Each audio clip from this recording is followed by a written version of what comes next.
Ô Senhor maravilhoso. Aleluia. E é isso que Deus faz, irmãos.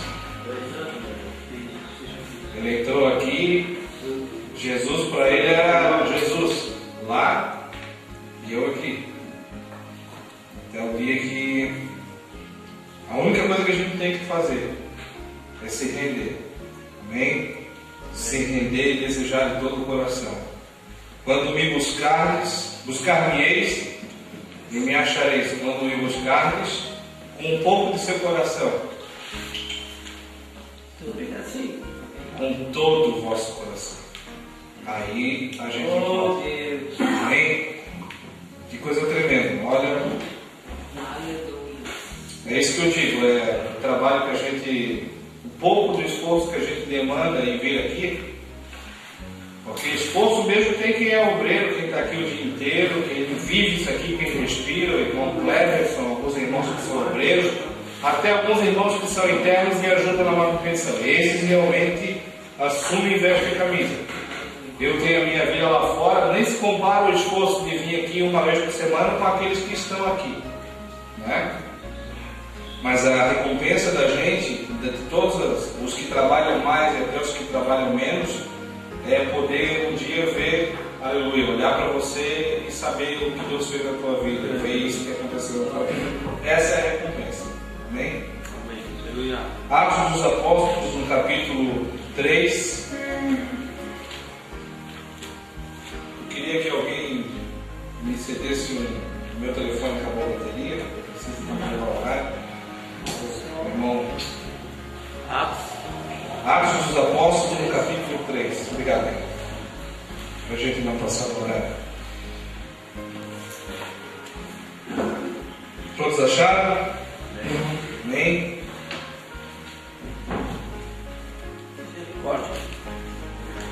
Vou pedir aos irmãos que não se levantem mais, para que não haja dispersão, para que a gente consiga transmitir a palavra de Deus com todo temor e tremor. Aleluia. Na verdade, Deus já começou a falar aqui desde o início da reunião, né?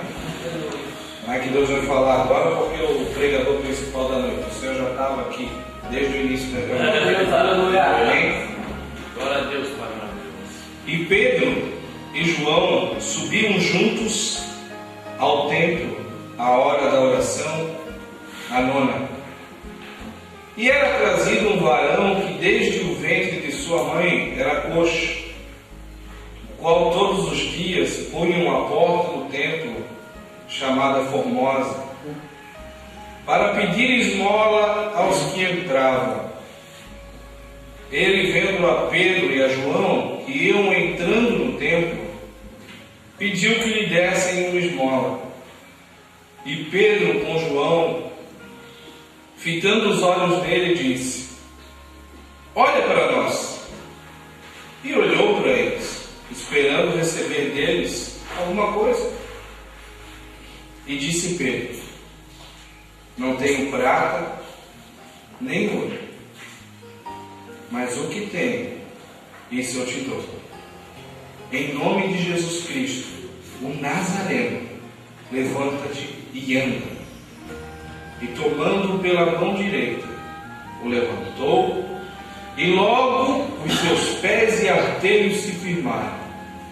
E saltando ele, pôs-se em pé, e andou, e entrou com eles no templo, andando, e saltando, e louvando a Deus. E todo o povo viu-o andar e louvar a Deus. E conheciam-no, pois ele era o que se assentava a pedir esmola à porta formosa do templo. E ficaram cheios de pasmo e assombro pelo que lhe acontecera.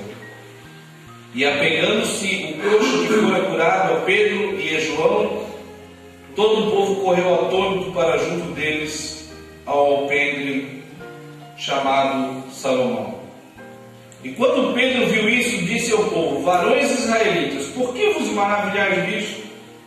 Ou por que olhais tanto para nós, como se por nossa própria vontade, virtude ou santidade fizéssemos andar este homem? Aleluia! O Deus de Abraão e de Isaac e de Jacó, o Deus de nossos pais, glorificou a seu Filho Jesus, a quem vós entregastes e perante a face de Pilatos negastes, tendo ele determinado que fosse solto. Aleluia. Mas vós negastes o santo e o justo, e pedistes que se vos desse um homem homicida, e matastes o príncipe da vida, o qual Deus ressuscitou dos mortos, que nós somos testemunhas, e pela fé no seu nome, fez o seu nome fortalecer a este que vedes e conheceis, e a fé que é por ele, deu a este, na presença de todos vós, esta perfeita saúde.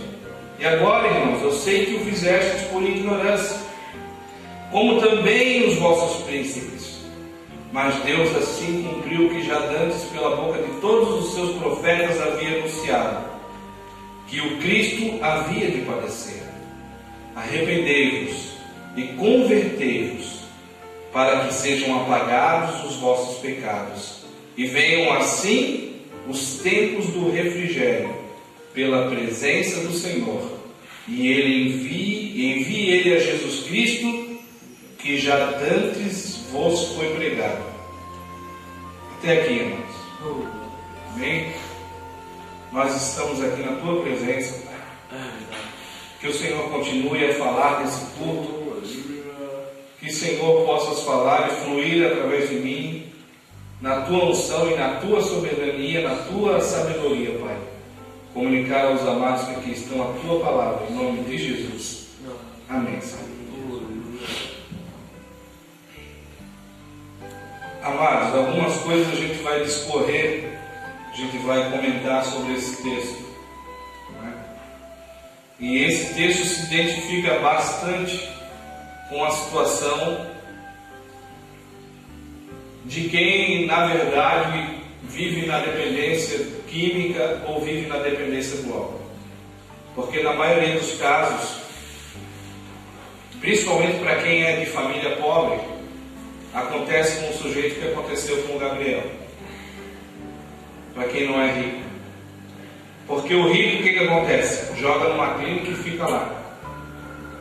Dá uma passagem, manda para a França, para Paris, para não aparecer o escândalo. Na verdade, o que acontece assim?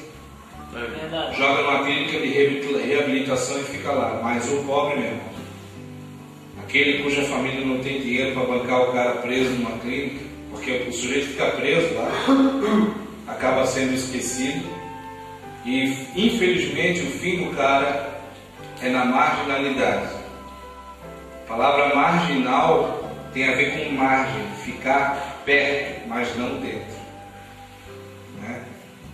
Aqui nesse quadro aqui, queridos, nós vemos um sujeito que era deixado à margem. À margem.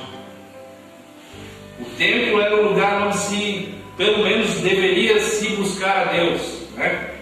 Ainda naquela mentalidade religiosa da época que Jesus Cristo veio transformar, porque o próprio Deus no passado havia estipulado que ele seria buscado nos templos, que o nome dele seria honrado. Agora, em Jesus, terminou uma época na vida da humanidade e o Senhor Jesus poderia ser adorado e buscado em qualquer lugar e por qualquer pessoa, diferente do Antigo Testamento, onde Deus era representado, onde os favores a Deus eram buscados através do sacerdote, porque eles viviam debaixo de uma velha aliança, eles viviam debaixo de uma antiga aliança, tinha valor para aquele tempo de Deus.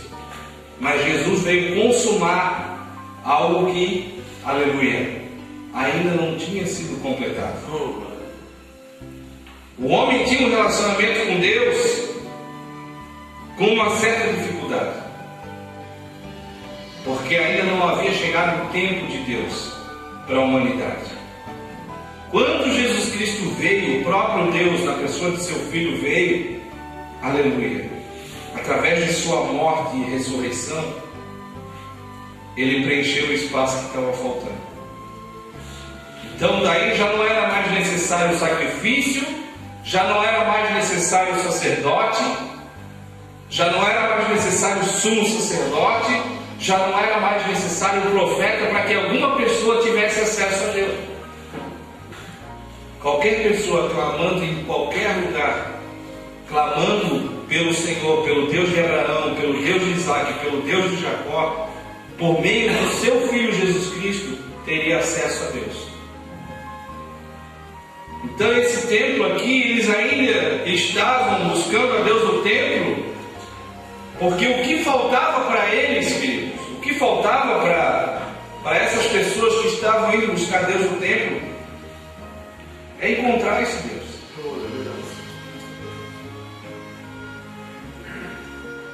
E quando a pessoa hoje, trazendo para os dias de hoje, muita gente visita a igreja, muita gente vai à igreja, muita gente vai ao culto. Agora tem pessoas, amados, que de tanto entrar, por que às vezes uma pessoa entra no centro de recuperação e ela recebe, ela vive a mesma rotina de outras e ela nunca mais volta a se drogar, ela se converte genuinamente ao Senhor, e outras voltam de novo para a lama? A diferença, queridos, é que umas, aleluia, buscaram a Deus e encontraram. Aleluia. E encontraram. E outras ficam naquela busca. Eu imagino, queridos, que boa parte ia, visitava o templo com o objetivo até de buscar a Deus. Mas se a gente for analisar o que essa palavra foi escrita com um propósito, o que essa palavra quer nos ensinar, se a gente analisar, a gente percebe que o que faltava neste templo? O que faltava nesse templo, queridos? Que onde as pessoas iam buscar Deus, faltava Deus. Faltava Deus. Faltava a presença de Deus. Por quê, queridos? Porque a vida inteira, um sujeito à margem, um sujeito na porta do templo, vivendo de quê? De esmola. Vivendo da miséria, da compaixão humana. Era tudo que davam para ele, algumas moedas. Era tudo que dava. Uma moedinha não vai fazer muita falta. E por que botavam ele à porta do templo, queridos? Porque com certeza se botasse ele à porta de um lugar de prostituição, ou se existissem, talvez existissem na época tavernas, ou sei lá o quê, com certeza, lugares de prostituição a gente pode imaginar que existissem. Ninguém se importa. Quem é que, vivendo a vida absoluta que viveu, se um mendigo parar na porta de uma boate, ninguém se importa. Por quê? Porque o sujeito está dominado por si mesmo, ele quer ir lá satisfazer seu desejo, sua vontade, sua lascívia, sua concupiscência, sua vontade interior. Ele não está preocupado com ninguém. Mas colocavam ele à porta do templo porque pelo menos, quando a pessoa vai à igreja, ela agora eu vou voltar meus pensamentos para o Senhor, agora eu vou para a casa de Deus. Então a pessoa, ela, na cabeça e na mente, no coração, quando a pessoa, isso acontece hoje em dia. Isso acontece muito hoje em dia. Isso acontece aqui dentro do Kairos. Agora vai ser o momento do culto. Então eu vou deixar aqui a minha roupa de pecador, que eu gosto de usar. Eu vou deixar aqui meu pensamento, eu vou deixar aqui meu desejo. Agora eu vou tentar, pelo menos enquanto eu estou lá no culto, eu vou tentar ser um homem santo. Eu vou tentar lembrar de coisa boa. Deus! Eu vou tentar... E infelizmente, amados, isso acontece. No momento que a pessoa entrava no templo, das portas para dentro, ela se imaginava que estivesse na presença de Deus. Então, por causa disso, desse momento, de um momento onde é da hipocrisia maior é o Natal, onde todo mundo deseja paz, prosperidade, se abraçam, né? É a maior época da hipocrisia, o Natal e o Ano Novo. Que todo mundo se ama. Né? Todo mundo se ama, todo mundo é bonzinho. Ah, não, mas poxa, faça isso por ele, porque é Natal. Né? Aí o lixeiro, o gari que entrega seu lixo, ele ganha uma cesta. O zelador que trabalha o ano inteiro ganha uma cestinha básica dos moradores, porque é Natal. E o resto do ano nada. Aí no Natal ele ganha. É o espírito da religiosidade. Pelo menos naquele dia o sujeito é bom. Naquele dia ele consegue introduzir para si, ou ele consegue se inspirar numa coisa boa que ele se torna um sujeito bom. E o sujeito era colocado à porta do templo porque pelo menos naquele dia alguém que se travestisse daquelas vestes de homem religioso, eu vou te dar uma mãe. Então por isso que ele era trazido à porta do templo, porque pelo menos nos dias de culto o sujeito se transforma. Pelo menos enquanto ele está debaixo do telhado, entre quatro paredes, ele é um sujeito que ele se sente na presença de Deus. Mas da porta para fora, Deus fica. Na cabeça dele, Deus fica ali no templo. Enquanto eu estou aqui, eu estou na presença de Deus. Enquanto eu estou na capela, eu estou na presença de Deus. Mas no momento que eu for para o meu alojamento, eu já sou outra pessoa. Lá fora eu sou outro sujeito. Esse é o pensamento da religião. E esse pensamento está muito presente hoje na nossa cabeça. Você foi ensinado como um católico que quando você passa na frente da igreja você faz uma reverência. Depois você continua. Para onde que eu estava indo? Trair minha esposa. Mas pelo menos na hora eu fiz uma reverênciazinha. Não é verdade? Quantos de vocês na vida da drogadição, às vezes quando passava, faziam o sinal da cruz? Igual jogador de futebol que entra, faz o sinal da cruz, depois no campo, filha disso, desgraçado, chuta e xinga, mas entrou, faz o sinal da cruz. É o espírito da religião, que não é o espírito de Cristo, que não é o espírito do Senhor. Então, nesse quadro aqui, amados, eles traziam o cara, porque pelo menos naquele momento havia alguma coisa de bom nos seres humanos. Havia uma coisa de bom que fazia o sujeito ser bom. Mas o mais interessante de tudo, aleluia, é que se Deus de fato estivesse naquelas quatro paredes, dentro daqueles corações, esse homem não ia ficar tanto tempo. A Bíblia diz que desde pequeno, a Bíblia diz que há muito tempo eles traziam ele ali. Gente, aqui entre nós, imagina se a gente aqui convivendo numa comunidade, saber que tem uma pessoa que não pode se levantar da cama, todo mundo sai, todo mundo toma café e o sujeito fica lá na cama e ninguém toma a iniciativa de chegar e ajudar o sujeito. Peraí, vamos lá tomar café, vamos lá. Não é verdade? Que amor é esse? Que cristianismo é esse? Que Jesus é esse? Que Deus é esse? Que me faz ignorar uma vida de sofrimento, que me faz dar para o sujeito uma moedinha. Porque o que é certo? Se um sujeito não pode, eu vou tentar no mínimo dar um pouco mais de dignidade para ele. Eu não vou aceitar que enquanto eu estou aqui me deleitando, comendo churrasco, se eu tenho realmente noção do que é Deus, da justiça de Deus, eu não posso ficar aqui comendo churrasco e saber que o irmão ali está moendo um osso há meia hora e me olha comendo churrasco aqui e eu me dou ao luxo de separar os pedaços mais duros e colocar de lado e ele não fica nem olhando o que eu como, ele olha aquela gordurinha. Que quem vai numa churrascaria sabe que pode se dar o luxo de deixar uma gordurinha do lado. Meu Deus, tem gente roendo osso que queria comer aquele pedaço de carne que às vezes eu mastiguei 3 vezes e cuspi fora. E esse espírito religioso aqui era assim, o cara vivia só desejando. E o cara vivia à margem, na marginalização. Por quê?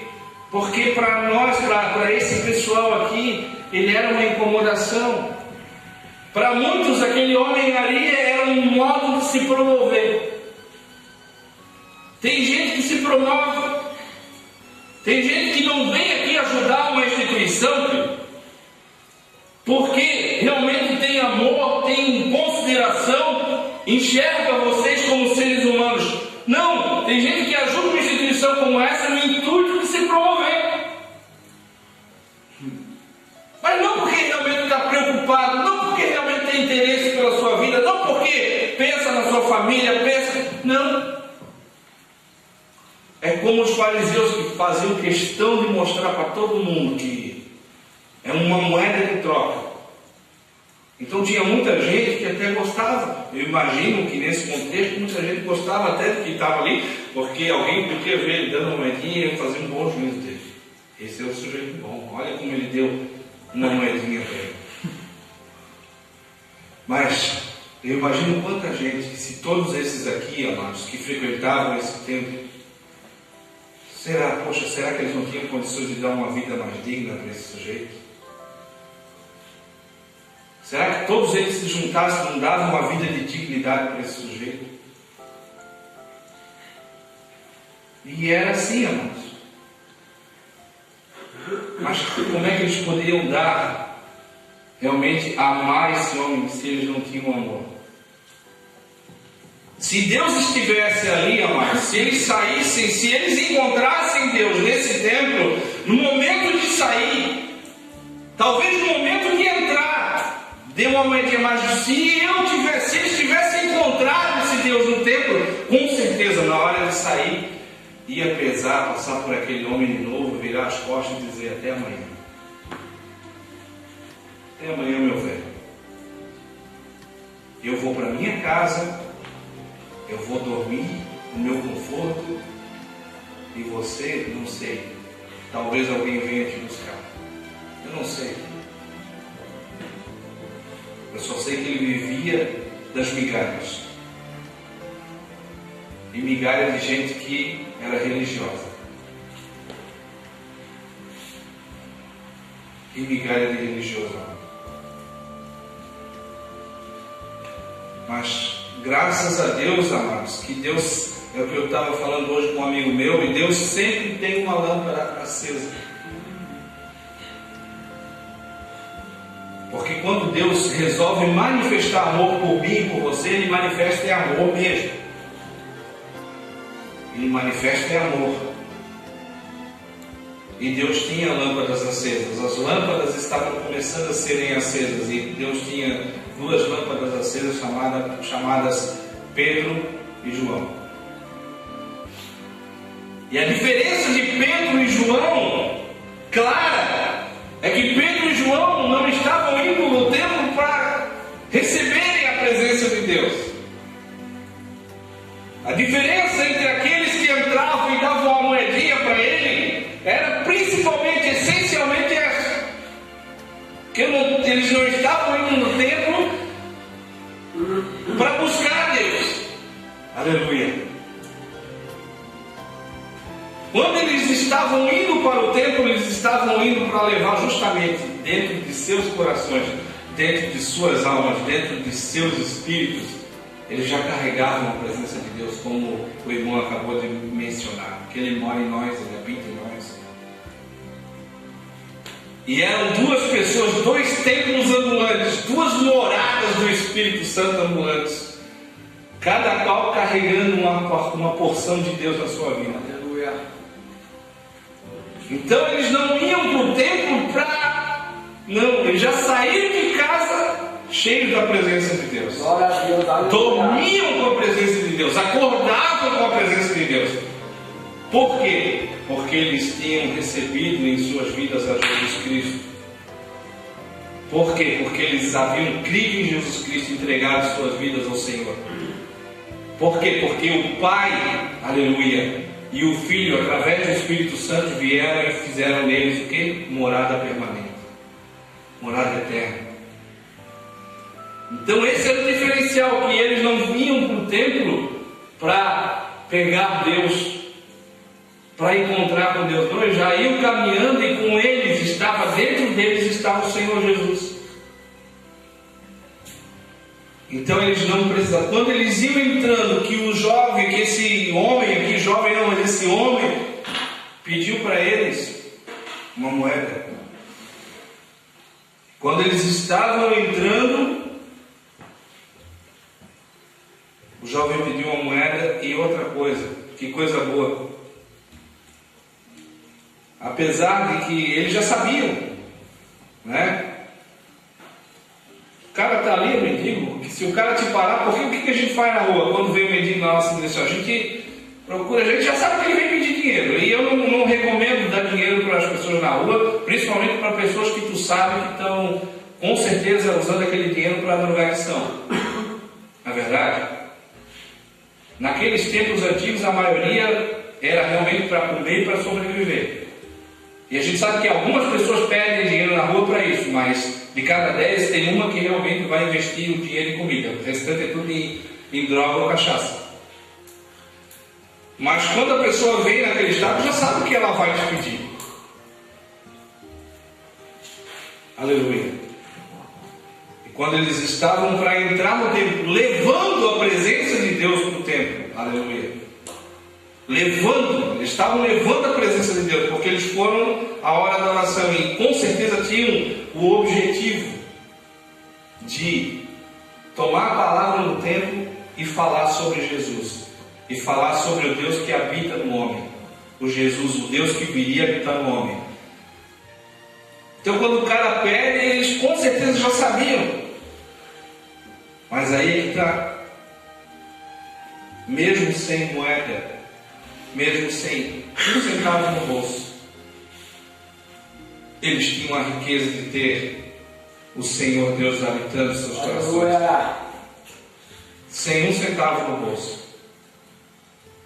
Primeira coisa que eu acho muito lindo, que a gente tem que perceber todas as nuances de um texto, a gente tem que ler e observar a beleza do texto. Tem que pedir a Deus, quando estiver lendo a Bíblia, diz: Senhor, me mostra a beleza de cada nuance, de cada detalhe do texto.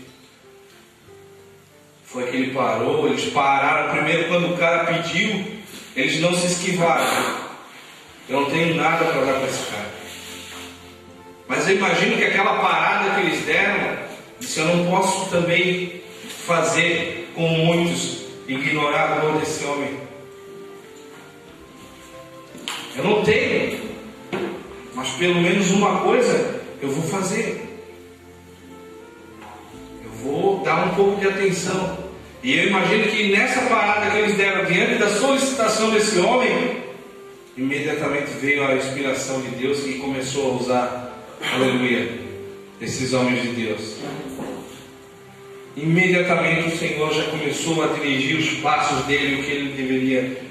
Imediatamente o Senhor já começou, aleluia, se mover dentro das entranhas de Pedro e dizer: pode falar para ele que o dia da marginalidade dele, que o dia da doença dele, que o dia da escravidão dele, porque ele era escravo daquela situação, queridos.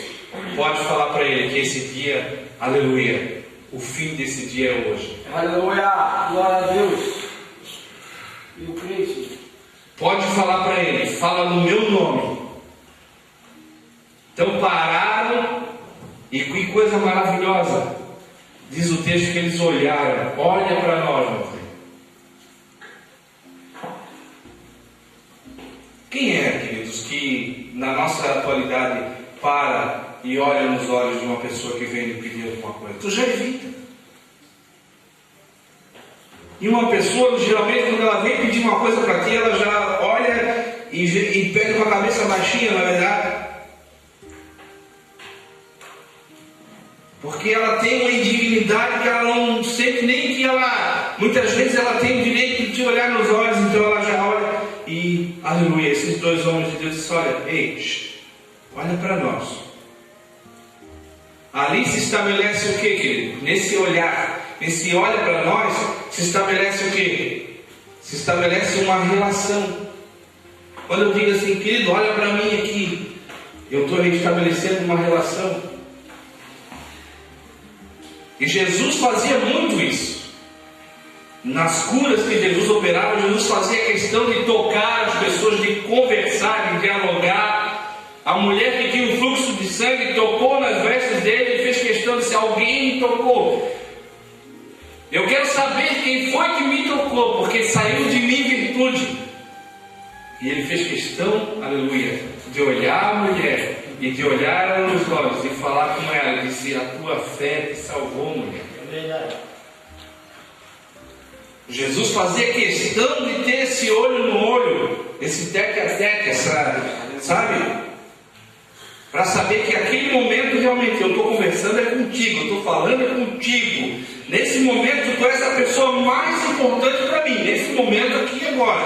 Atenção que eu não estou dando atenção para aquele lá, nem para todo mundo. Agora eu paro para falar contigo. Eu tenho um propósito para a tua vida, eu tenho um plano para a tua vida, eu tenho algo para a tua vida.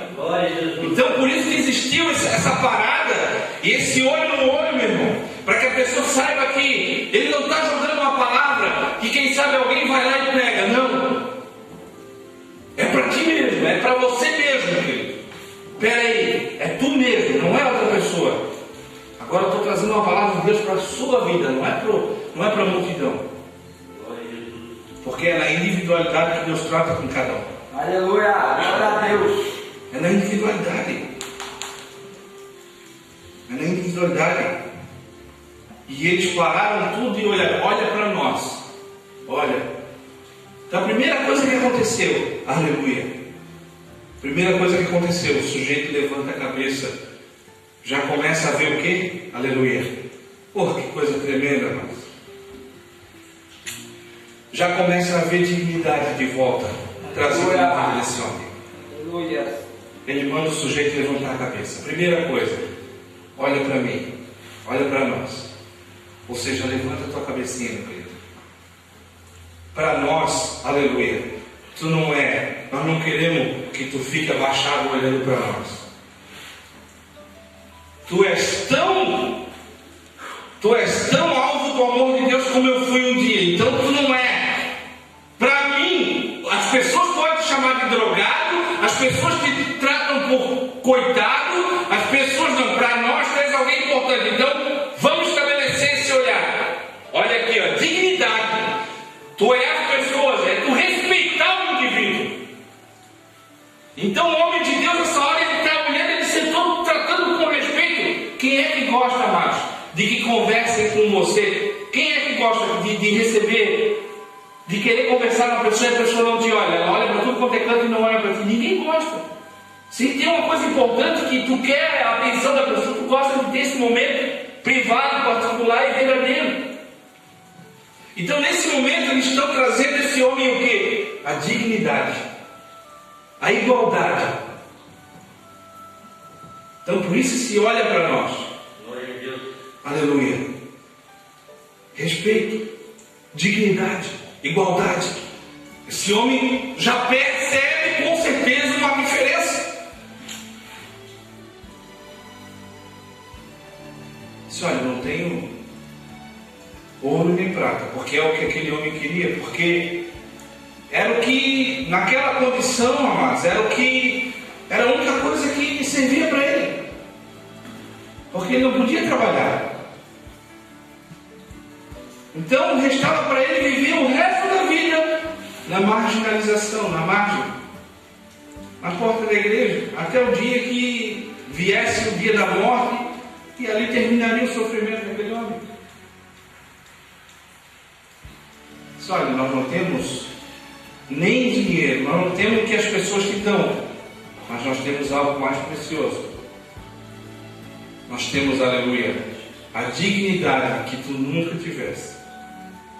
Sabe o que o nosso Deus quer fazer? Ele não quer te dar uma moeda. Traduzindo em outras palavras, nosso Deus não quer.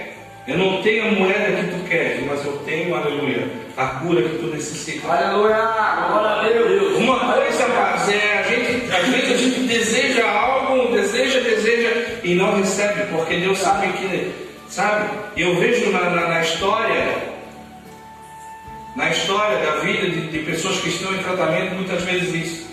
Enquanto elas não têm, elas são fiéis. A partir do momento que, às vezes, a esposa volta, os filhos voltam, o emprego volta, e imediatamente, irmão, foi tratamento, foi tudo embora.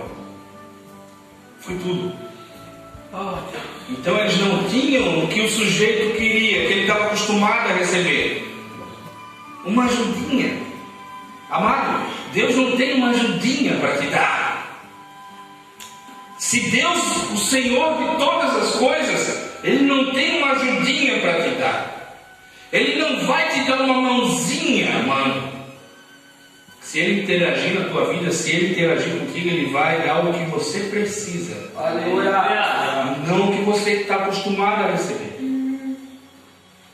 Ele vai dar o que você precisa. E aquele homem, o que ele precisava era de cura. O que ele precisava era de cura. E graças a Deus, o Senhor Jesus estava na vida daqueles dois homens para trazer as pessoas do que? Para a dignidade, para a igualdade novamente. Aleluia, Jesus. Olha, em nome de Jesus Cristo, o Nazareno, levanta e anda. Aqui tem outro princípio, queridos.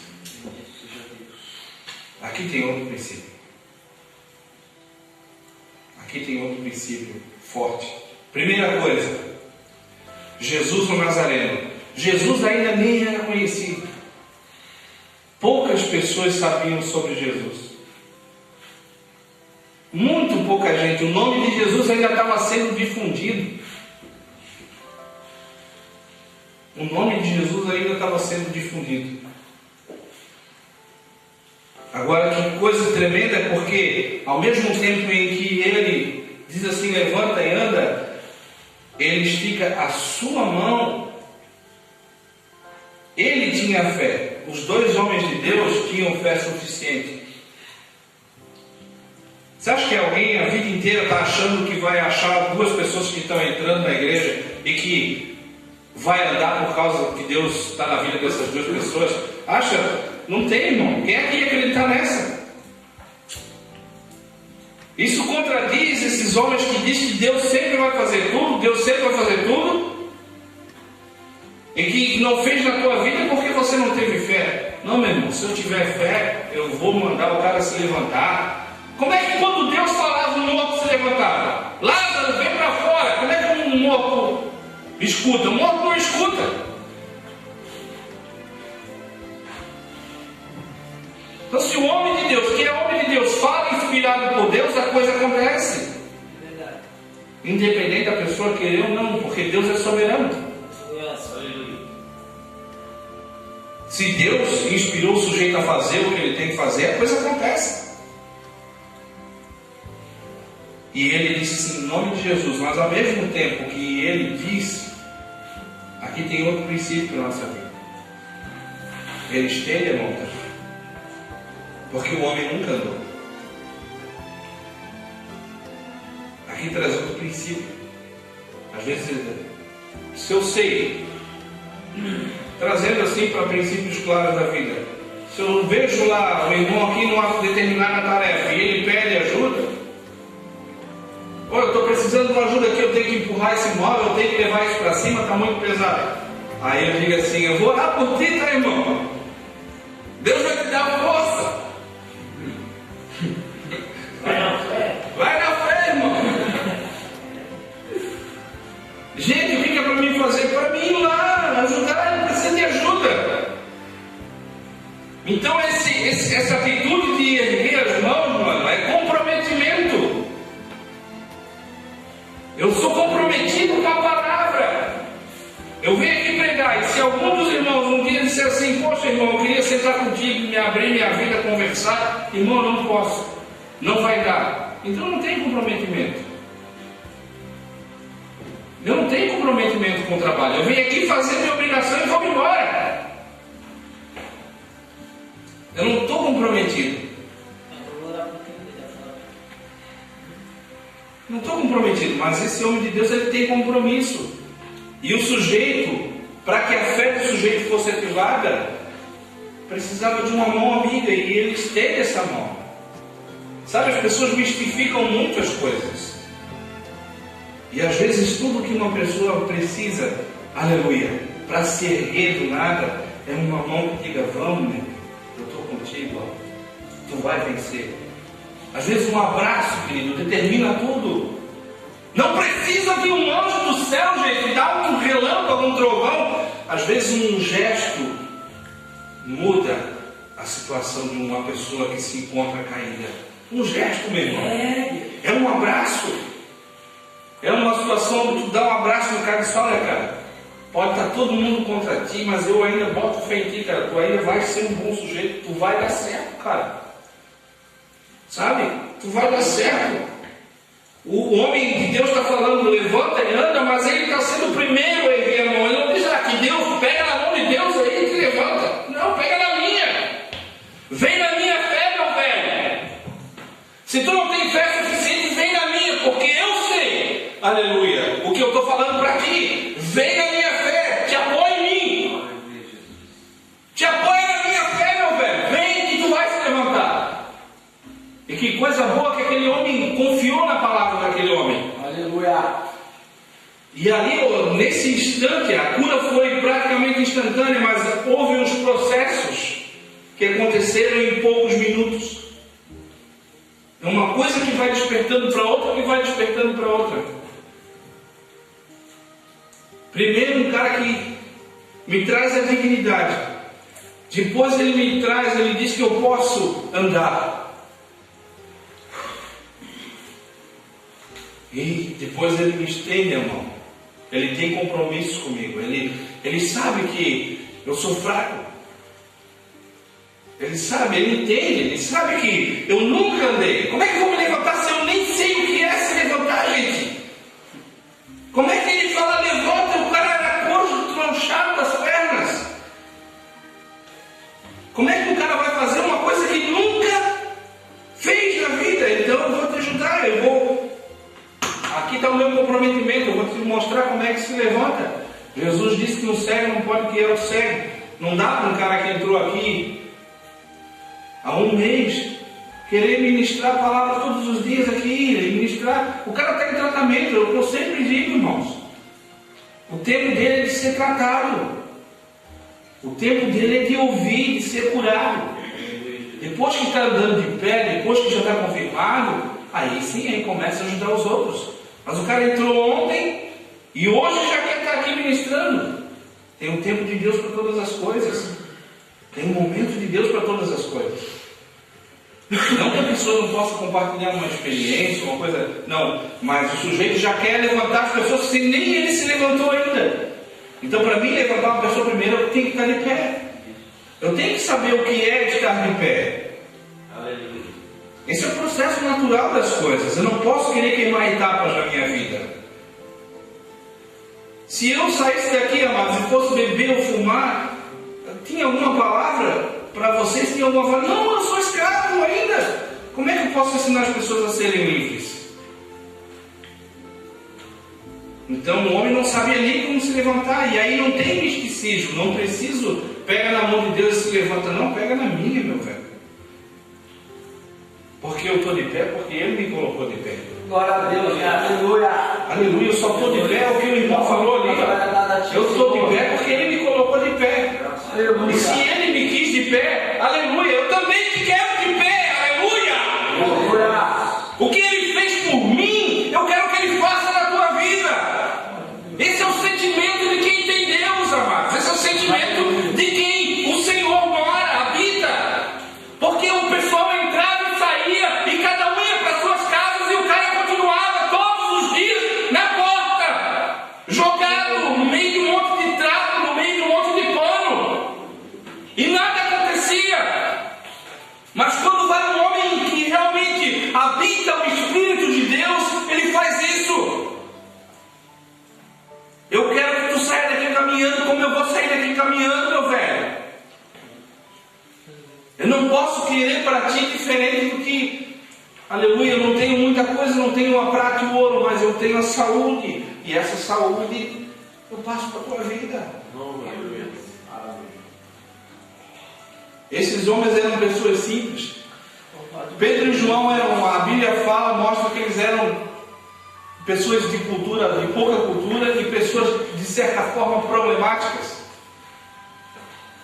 João, irmão de Tiago, eram conhecidos como filhos do trovão. Então, em outra passagem, eles estavam se brigando e a mãe deles diz: olha, fala, Senhor, que os meus filhos sejam os manda-chuvas, aí trazendo para a linguagem de hoje, que eles sejam os grandões do teu reino, conceda que eles sejam os maiorais. Então era gente que já era com a cultura meio tosca, meio grosseira. Então eles sabiam também o que era um dia ser discriminado, ficar à porta, ficar à mercê. Eles sabiam o quanto sofria. Mas o meu Deus, aleluia, não permite que uma pessoa interaja comigo e que eu saia dali sem fazer nada por ela. E eu não quero dar mais uma moedinha para que tu continue nessa situação. Se o Filho vos libertar, verdadeiramente sereis o quê? Livres. Deus. Verdadeiramente sereis livres.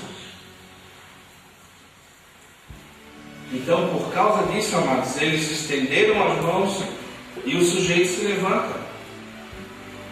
Aí hoje eu estou aqui em nome de Jesus, está o irmão Gabriel, os irmãos que estavam no começo dizendo para vocês: gente, para você, se você vai ficar prostrado, caído, à margem, se você quiser, você pode tomar uma atitude e dizer: irmão, pega na minha mão, eu vou pegar na tua mão. Essa palavra para a minha vida, eu vou sair daqui curado em nome de Jesus.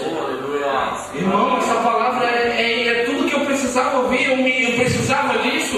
Então eu pego na tua mão, eu vou embarcado na tua fé. Eu não tenho muita fé, mas que eu me apego a essa palavra que o irmão está trazendo, eu me apego à promessa que o outro irmão trouxe, eu me apego à promessa e vou fazer disso a minha, aleluia, o meu levante.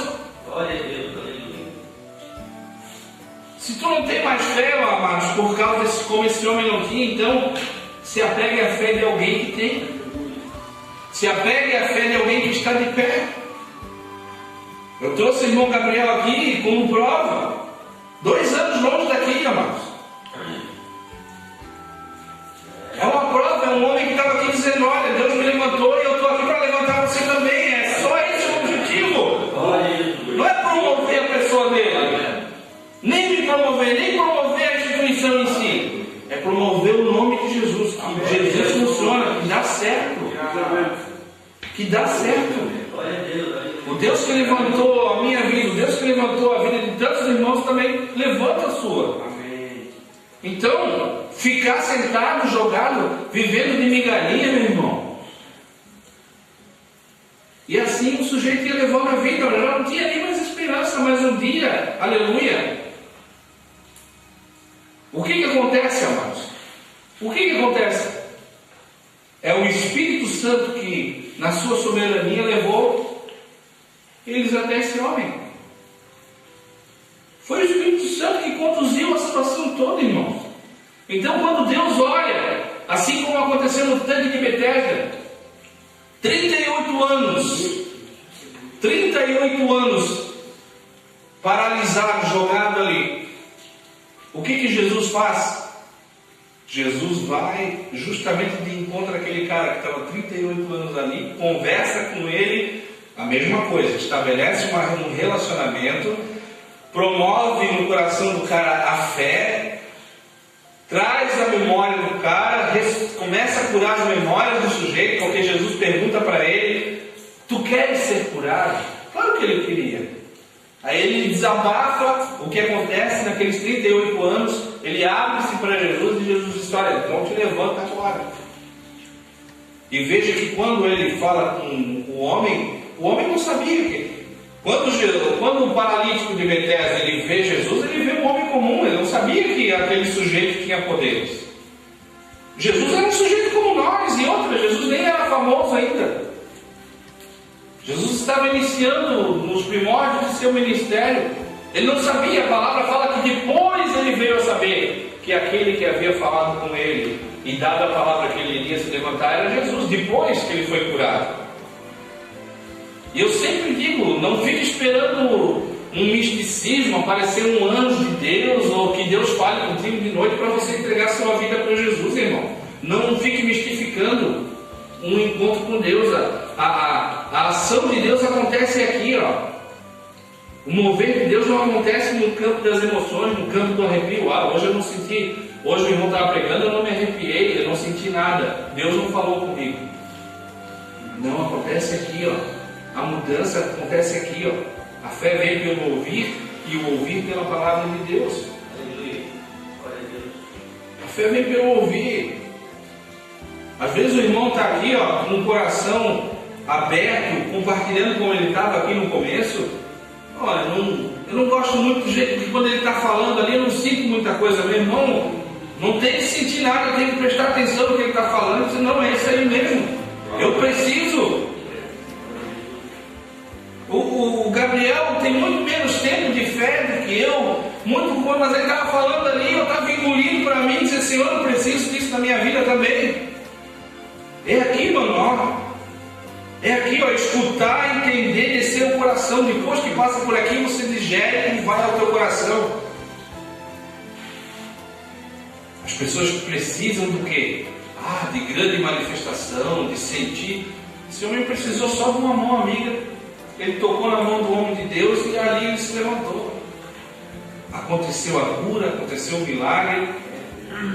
Não precisa de grandes manifestações. Não, é atitude. A fé acontece assim, irmãos. Com pequenas atitudes, é confiando num homem que eu nunca vi quem é esse homem. Mas se ele parou, primeiro ele parou para me ouvir. Ele está dizendo que eu posso me levantar, o que é que me custa? Eu vou me levantar. E quando ele se levanta, ele se percebe são, curado.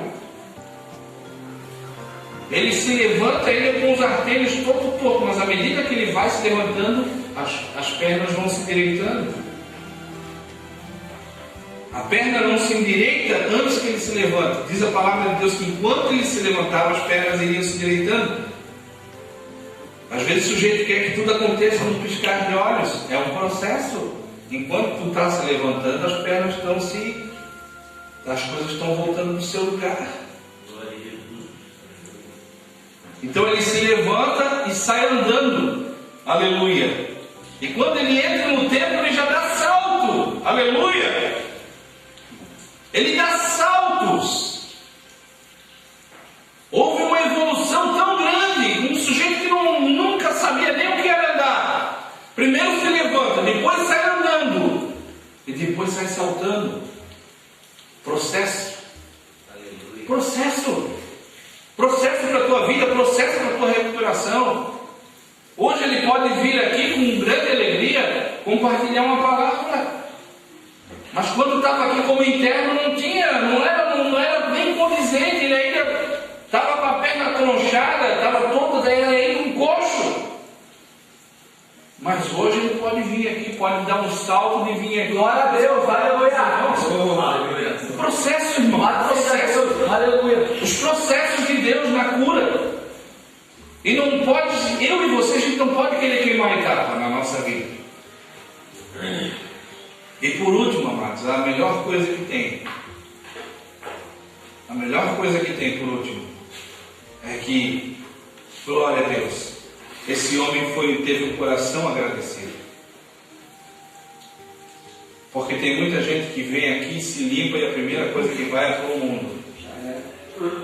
Infelizmente eu tive uma pessoa que ele disse, a primeira coisa que eu quero fazer é transar com uma mulher bem boa. É o que ele falou. Será que ele caiu? Será que ele se afundou? Ele falou, amados.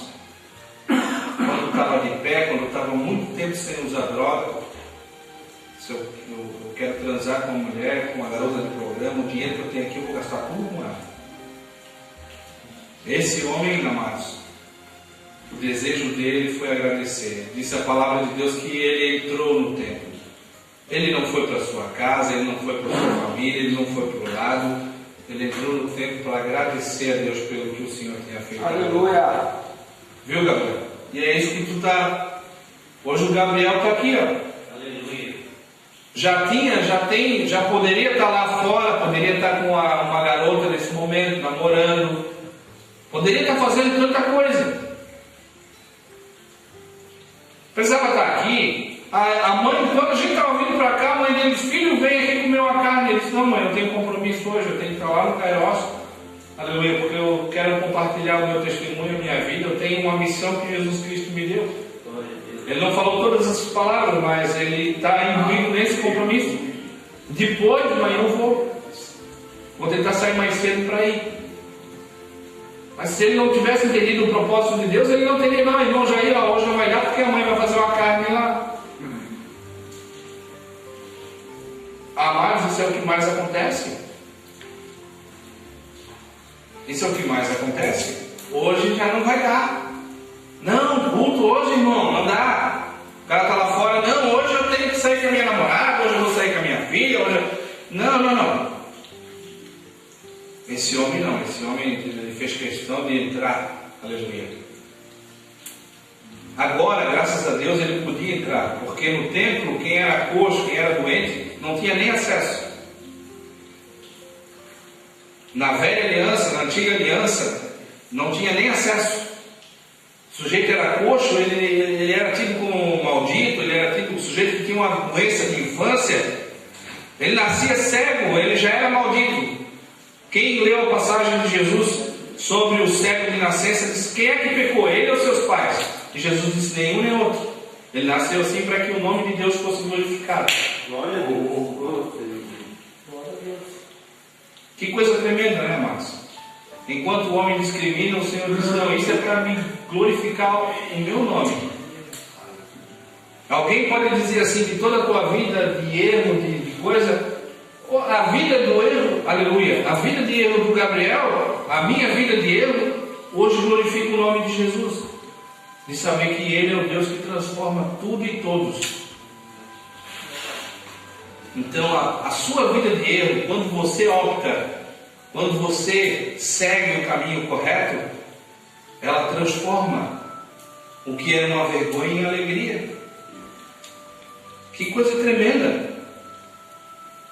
O que era uma vergonha, o que era uma coisa, fica um motivo de alegria. Olha o que Jesus fez na vida desse sujeito, não é verdade? Olha o que Jesus Cristo fez na vida dele. Então esse homem passa a ser uma opção, uma referência. E ele entra e agradece, irmãos. Então que em nome de Jesus, querido, se tu alcançar nesse processo de recuperação, faça como esse homem, faça como o Gabriel. Terminou teu tempo aqui no sítio, continua andando com Jesus. Aleluia. Venha, entre no templo para fazer diferença. Diz: ó, Jesus visitou a minha vida, não precisou nem eu entrar no templo, eu estava ali fora, mas eu abri meu coração para o Evangelho, eu abri meu coração para Deus e Ele me visitou lá na rua. Glória a Deus. Ele me visitou lá na rua. Ele me viu lá fora. Aleluia. Ele me enxergou lá fora. Ele mandou dois, ele não mandou um, ele mandou dois homens para me enxergar lá fora e para me levantar lá fora. Ele olhou lá de cima, ele olhou por mim, diz o Salmos, ele ouviu o meu clamor. Ele ouviu a minha angústia, o meu grito de socorro, ele me ouviu lá fora. Já que o sacerdote nunca ouviu o gemido, já que os passantes ali não ouviam o gemido, mas Deus ouviu o gemido desse homem. E envia dois anjos de Deus na forma de dois homens. Aleluia, para trazer esse homem para dentro. Se eu te quero aqui dentro, eu te quero incluso. A religião te deixa do lado de fora, fica lá. Mas eu não quero isso, eu quero tu aqui dentro.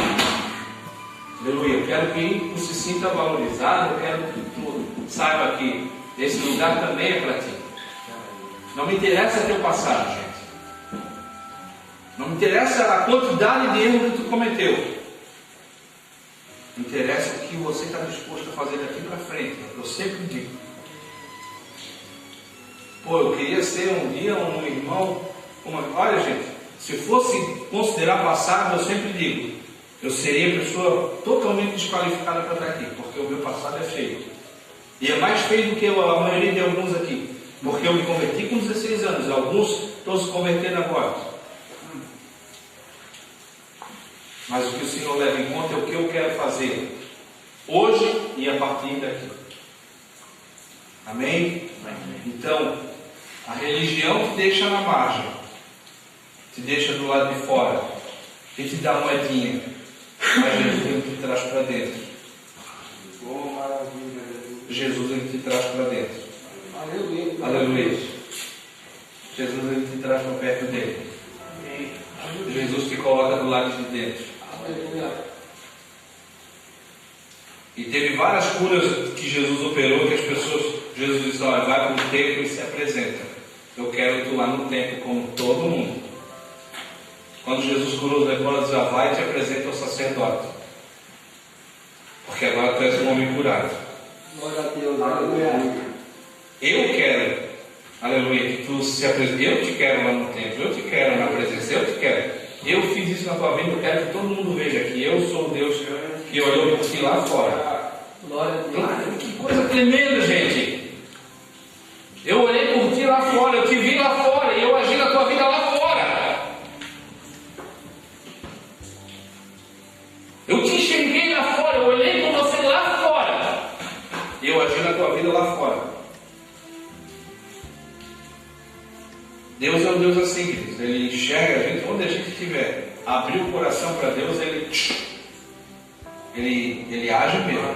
Ele cura mesmo. Não interessa onde o sujeito está. Tirou-me de um poço de lama e de perdição. Me pôs sobre uma rocha e me firmou os passos. Ele é o Deus que vai lá na tua lama e tira tu dessa condição. Amém? Vamos nos colocar de pé em nome de Jesus. Como diz a palavra, de boas palavras transbordam do meu coração.